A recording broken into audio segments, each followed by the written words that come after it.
Raw on Netflix just finished up for the first time ever. So what I'm going to be doing is looking over everything that happened on the show and telling them whether they should keep it, trash it, or rework it a little bit. Good, bad, or mid. So the show opened up with Triple H coming out, and he was all saying, "Welcome to Monday Night Raw." Everything you would expect out of a Triple H promo. But before that, I would like to mention there was this really, really good video package they showed about the history of WWE and wrestling. And there was this mural that they made, and it was very, very good. And I give props to them and really all the camera work on this show. That was something that was good. I loved all the camera work. There was one bit in a later match that I'll get to where there was a bit of choppy cutting. But other than that, it was very good throughout the entire show, especially with the drones. Props to that. Back to Paul. He was there. He yapped about, wrestling and are you ready, etc., etc., etc. Pyro went off, and then Dwayne came out. Now, everyone kind of expected The Rock to be there. I don't think that was really in question that he was going to be. But I don't think people expected him to be a face. So The Rock comes out. He's like, "Oh, I'm Dwayne, I'm the people's champ," etc., etc. He's like walking like a heel and looking somewhat like a heel. He comes out, gets on the mic, and he's like, "Welcome to Monday Night Raw. I got to give props to everybody here. Cody Rhodes, great job. Roman Reigns, great job." And I'm like, whoa, whoa, whoa. I feel like we just took a big jump here, bud. And is it maybe Rock trying to trick Cody and Roman? Yes. Could it be Rock just doesn't want to have a Mania match? Also, yes. It better be the first one, if I'm being honest. If it's anything that's not Rock is trying to trick Cody, then this is going in the wrong direction again. And I get it. Dwayne himself has made the decision to do what he wants to do. But still, we have been building for years for Rock Roman. And yes, there has been tension for Roman Punk. And then you can have Cody and Randy, or Cody and Kevin, or Cody and whatever. But Rock, might I suggest you face off with your cousin, which has been waited for years? Just a suggestion. But nevertheless, he comes out, he gives Cody a hug for some reason. He acknowledges Roman. Not like, acknowledges him. He, mentions him and discusses how well he's done. And then he's like, "Cool, guys. Bye." And then he just leaves. And right after that is Roman Reigns versus Solo Sikoa. So I guess we're just keeping with Bloodline segments here. It's okay. It's nothing crazy. I feel the reason that I put it in the positive section on my little note card up here, it is designed to show you what a Bloodline match looks like. And it's akin to the Mania 40 main event. And I think that works for your first show on a new television program, or in this case, Netflix. So I completely understand what they're going for here. Normally, if this was on the 6th episode, then I'd be like, what is this doing here? It's just whatever.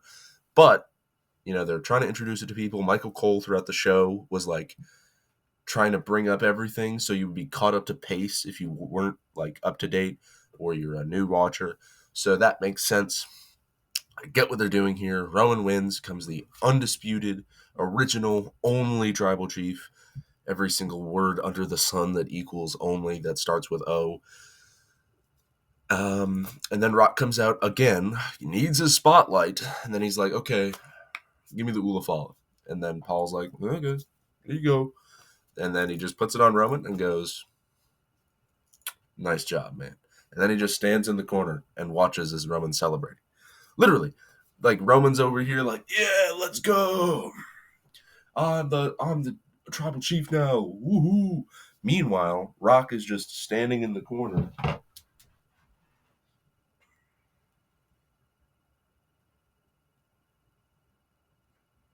And then eventually when Roman's trying to get out of the ring, he's all helpful and he puts his leg in and lifts it so that Roman can get out. Why is Rock magically a big babyface again? It's not 2016, pal. Why are you... I don't even know. Nevertheless, we after that got to a Jonathan Cena promo. He came out for the first time, for the last time, in his last time is now tour. It was an emotional promo. Cena was talking about how he's going to enter the Rumble and he's going to win the Royal Rumble. But it's not just that. Originally, he was talking about how people were saying, oh, Cena's going to main event Mania once more, or he's going to win the world title again. And he was saying, like, oh, guys, I don't see that happening. I'm old. To get something like that, I'd have to, like, win Money in the Bank, win the Elimination Chamber, win the Rumble. And then he discussed how, he's going to enter the Rumble, he's going to win the Royal Rumble, and that's probably what is going to happen. He is probably going to be the winner of that. Or Chamber. He's going to win one of the two. And he was just yapping for a while. And I'm happy that they just let him talk. He wasn't interrupted. Nobody else came out like Karrion Kross to be like, oh, your time's ticking, old man, or nothing weird like that. So I respect him for that. It was a good promo. I'm shocked Cena had a good promo. He'll probably be back at some point later on down the line for something other than the Rumble. So good luck to him. Good promo, John. After that, we went on to Rhea Ripley versus Liv Morgan for the World Heavyweight Championship for the women. This is the first of two things that I'm putting in the middle of positive and negative. So rework it a bit. Because while the match itself, it's a good match. It's nothing absurdly great or terrible. It's a fine match, and it's a very predictable match. It is, once again, similar to Roman Solo, what you should expect from a match from Group X. And they just did it with the Judgment Day this time because it's Liv, Raquel, and Dom versus Rhea. So Liv and Rhea fight for a while, and then Dom throws the title in the ring, and then the referee's like, hey, don't do that. Tries to take the title out of the ring. Raquel comes in with a chair, puts the chair in the ring, gets beat up by Rhea. Liv hits Oblivion on the chair. Rhea kicks out. And then it's very repetitive if you've watched anything beforehand. So I don't think I can get behind that because they've already done it once. So I'm going to put this one in the middle. It's also just a okay match. It was very predictable as well. I was fully expecting Rhea to win, knowing Triple H. Rhea cannot lose. So decent enough match. New women's world champion. So guess that's cool. We got to see Roman Reigns chilling backstage with Paul Heyman. He was walking back after his match with Ula Fala and requested him to, like, Roman, when's your next time that you're going to do something big? And then he said, January 27th, before walking into the WWE 2K25 room. So I'm guessing that's going to be coming out very soon, or at least some more announcements are going to be made around that time. Nevertheless, we moved on to Jey Uso versus Drew McIntyre.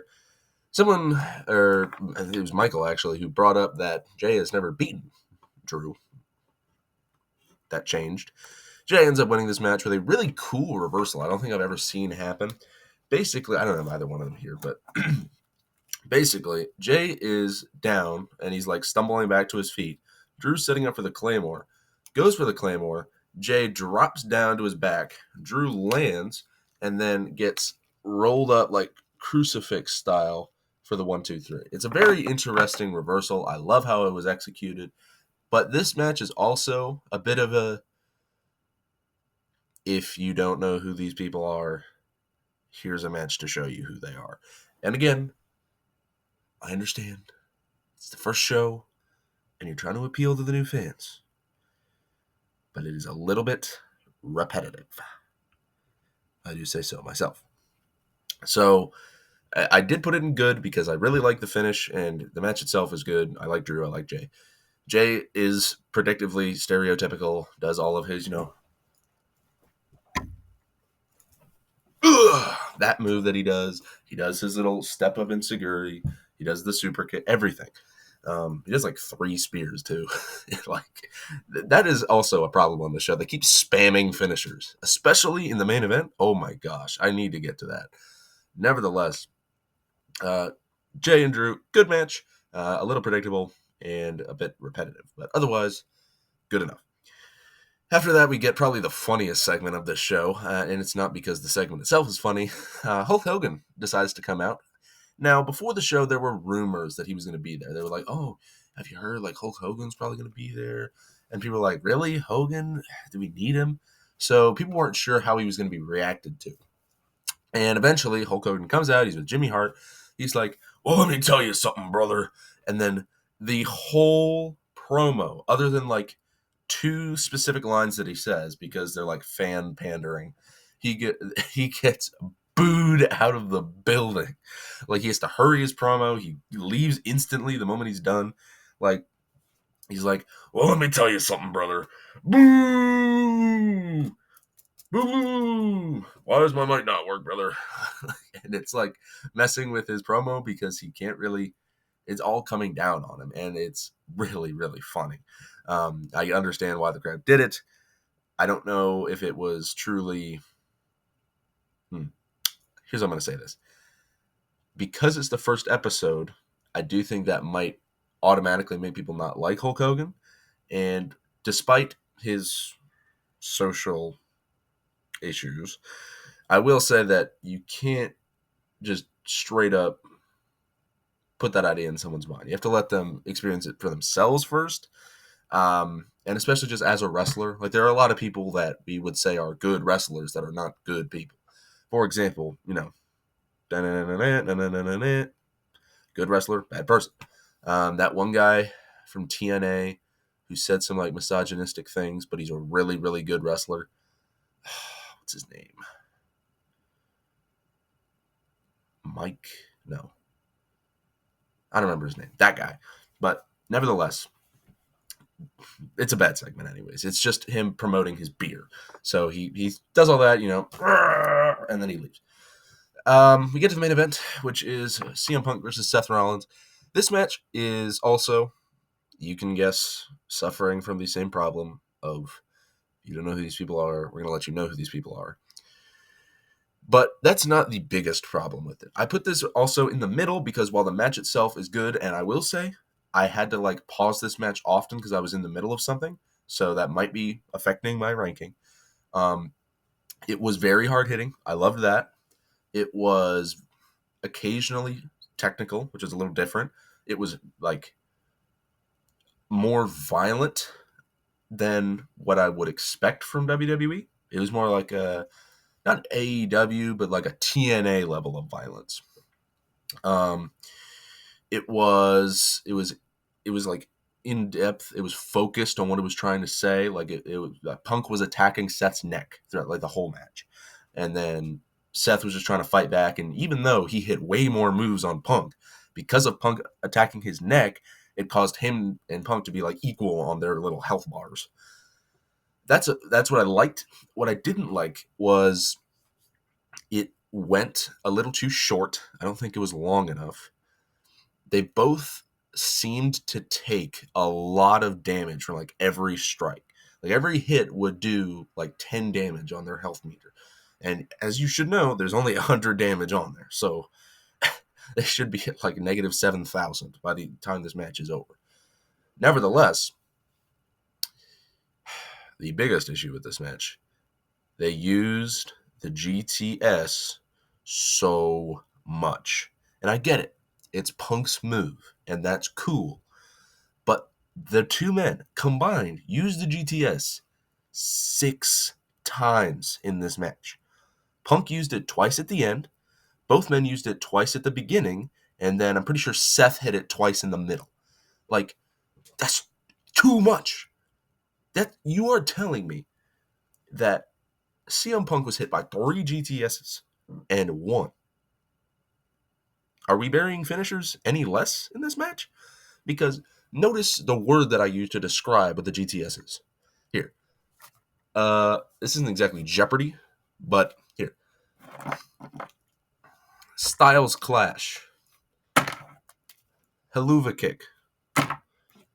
Attitude Adjustment. I don't know his.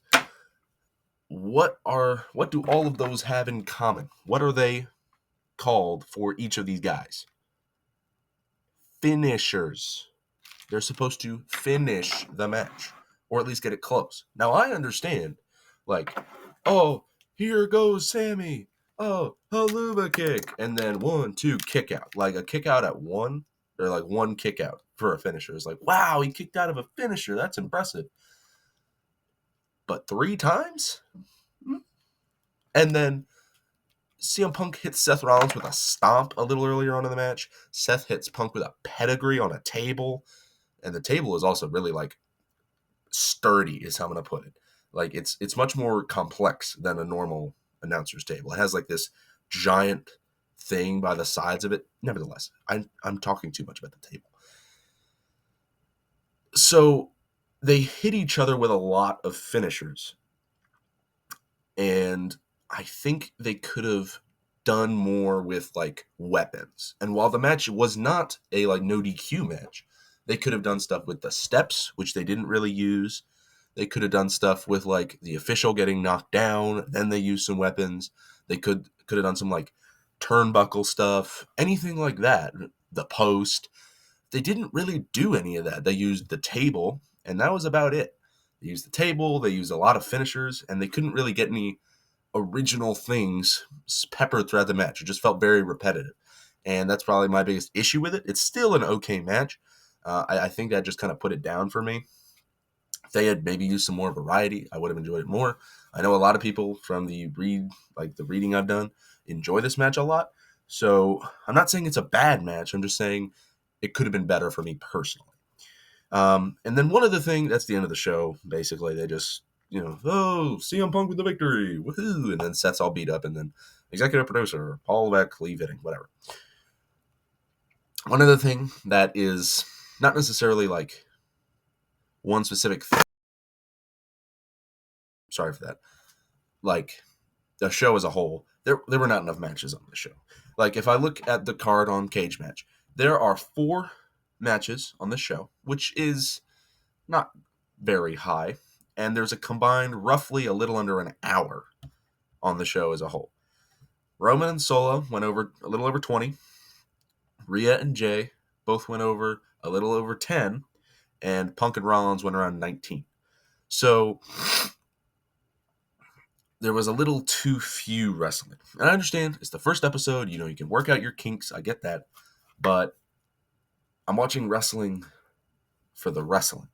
And on an old episode of Raw, an hour and a half of that show is ads or just commercial breaks or them yapping. And the other hour and a half would not be, it would be promos, it would be matches. And I will say, that's nice that you were able to give us such long matches, but why were Dakota Kai and Lyra Valkyria not able to get on this show? Why could the Intercontinental title crowning achievement match not go on the first ever episode of Raw on Netflix? That just seems illogical to me. Why could Penta not debut on this show? They've pushed it back to next week when he'll go against Chad Gable. There were a few issues all around it, but I do think this was overall a good way to introduce WWE to newer fans. I get what they were doing with that. I'm going to give it a 7 out of 10. I could see it going 1 to 2 spots higher or lower, depending on how you are acclimated to the WWE product. That's my personal opinion on it. Do you agree? Do you disagree? Make sure to let me know down in the comments down below. If you have not seen the highlights, check out my shorts page. I posted a bunch of them. Make sure you have a good day, good evening, good night, good morning, good dawn, good dusk, good whatever. Make sure to watch any former or future videos on this channel. And goodbye.